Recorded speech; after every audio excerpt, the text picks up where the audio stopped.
everyone! Welcome back again to my YouTube channel. And for today's video, bagong loan application na naman to guys. Kasi alam ko, yung feeling na laging nare-reject, laging denied. Kahit kumpleto naman yung ID mo, kahit kumpleto yung information mo, kahit first time mo, laging rejected. Pero ngayon guys, may bago po ako nakita na isang loan application. For sure ako na gusto nyo rin tong applyan guys. Pero syempre, wag muna. Panoorin nyo muna to hanggang dulo kasi dito guys, i-reveal ko sa inyo kung anong meron sa application na to. So, ito po ay nagpapaloan daw ng 5,000 pesos. Yes, ganun kalaki. 5,000 up to 200,000 pesos. O, diba? At ang name nito guys is Baha Credit. Yes, under siya ng Bahaghari Lending Corporation. Kaya pala Baha.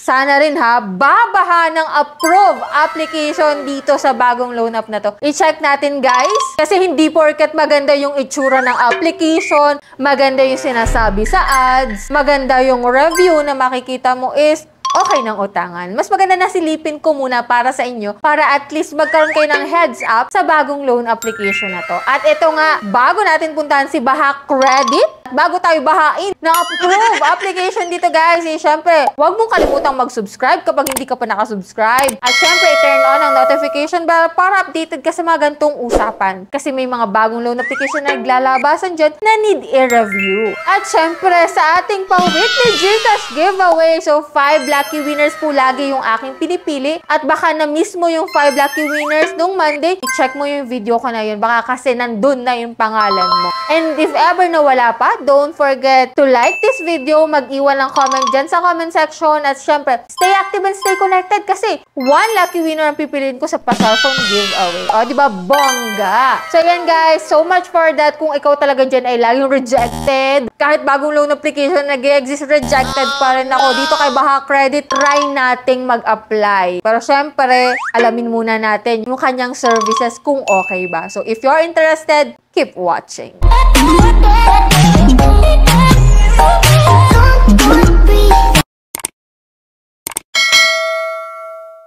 Disclaimer po no, hindi tayo agent or promoter nito. So, porket vinlog ko ngayon ay nire-recommend ko na kayong umutang dito. Hindi po, no? Kayo muna ay manood ng review para at least may heads up kayo kung okay yung application. So, si Baha Credit is available lamang sa App Store, guys. Kaya hintay-hintay lang muna yung mga Android user po, no? So, ito nga, guys, no? Mayroon siyang 173 ratings, 4.9 stars. At baka yan na nga yung lights na naman. Baka sign na ulit ito, guys, na ma-approve tayo. Kasi last time, di ba? Lumabas yung lights na yan, tapos rejected naman tayo. Sana, ito na nga, no? Long terms, low pressure. Siyempre, hindi ka mapapressure pagbabayad agad-agad kapag may mahabang bayaran ng isang loan application na uutangan natin. Yan nga si Baha Credit, yan yung sabi niya. Safe, secure, and confidential daw yung ating mga information dito once na nag-apply tayo sa kanya. May higher limit every time you repay. Siyempre, kapag magbabayad ka on time, okay yung credit standing mo. Huwag ka lang magpapa-overdue para goods pa rin tayong umutang sa ibang loan application. And then dito guys, successful! Your application is under review. Once approved, the money will be credited to your bank account. So, just a few taps to apply. Ayan na nga, i-apply ko na tong si Baha Credit. At sana mabaha din tayo ng approve dito, no? Pagka-apply ko guys, pagka-install ko guys, ito na. Wala man lang, no? Wala man lang inayos dito guys, no? So, click natin yung apply now. Yan, kapag wala pa tayong account dito, enter tayo ng mobile number, get OTP. So, minsan po, nakalagay na po sa screen mismo yung OTP. No need na mag-antay ng SMS. So, dito guys, ito po yung mga fill upan. Personal information, work information, emergency contact, 3 number, credit standing, ID information, which is ito po yung mga pwedeng ID dito, UMID, national ID, SSS, TIN, passport, driving license, postal ID, voter ID, and health card, which is yung PhilHealth ID natin. Next, confirm dyan. And after face identification, bank information ang sunod. Pwede sa e-wallet or bank transfer. Sa e-wallet po, pwede sa GCash, Paymaya, GrabPay, OmniPay, and Coins. At ito na, guys. Ito yung offer niya. From 800 pesos to 27,200 pesos. May putal pa, guys, ha? 0.80% daw po ang interest. Low interest rates. High quota, quick lending. Yan yung nandito guys. Pero check natin, apply now tayo guys. At ito, 10,000 pesos! Yan.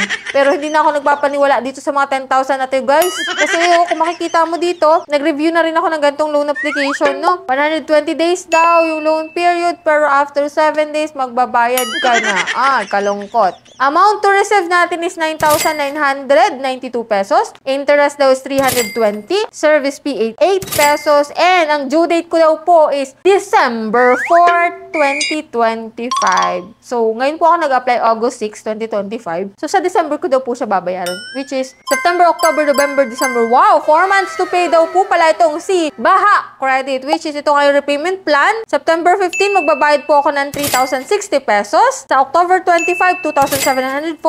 And sa last, which is due date, is 2,740 pesos. Anyways, nilik ko yung submit dito, guys. Yan, nakikita mo dito, successful. Your application is under review. Once approved, the money will be credited to your bank account. At ito nga, medyo nahirapan ako pag-submit ng loan dito, guys, kasi nga, hindi po siya maklik. Parang nagkakaroon ng error. At kinabukasan ko siya nakapag-submit ng loan. At ito nga yung lumabas. Yan, approve yung aking application. At ito nga, 4,700 po yung aking approved loan amount dito. Pero kung mapapansin mo dito, guys, 7 days lang to, guys. So, payment date po is August 7 and due date ko po is August 13, 2025. At ito nga yung kanyang repayment plan. So, August 13, 4,675 yung babayaran ko, which is hanggang December 5, 2025 ako magbabayad ng 23.5 pesos. At ito nga, guys, yung kanyang loan details, which is loan term daw po is 120 days. Pero after 7 days, magbabayad ka na. At ang na-receive ko na lang dun, guys, is 3,055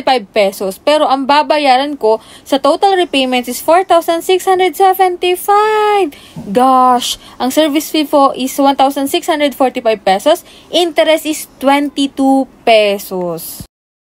Pero at least nagkaroon kayo ng heads up dito kay Baha Credit. No, if ever na isa ka sa na-approve, share mo naman dyan kung okay. And yan nga po yung vlog natin about dito kay Baha Credit. Since 7 days to pay lang siya, hindi ko siya recommended sa inyo. Pero nasa sa inyo pa rin, guys, kung itatry nyo siya. Pero at least dito na ipakita ko sa inyo yung loan details, ano yung services na offer niya. At the end, kayo na rin talaga yung magdi-decide sa huli. And yan lang po yung vlog natin for today. If ever na hindi ka pa nakasubscribe sa aking YouTube channel, kindly click the subscribe button, turn on the notification bell, and be updated lagi sa mga vlogs ko para updated ka rin sa mga bagong naglalabasan kung may okay na ba dyang utangan at talagang may bagong maasahan, no? So, that's it. Bye-bye muna for now, guys. See you on my next video!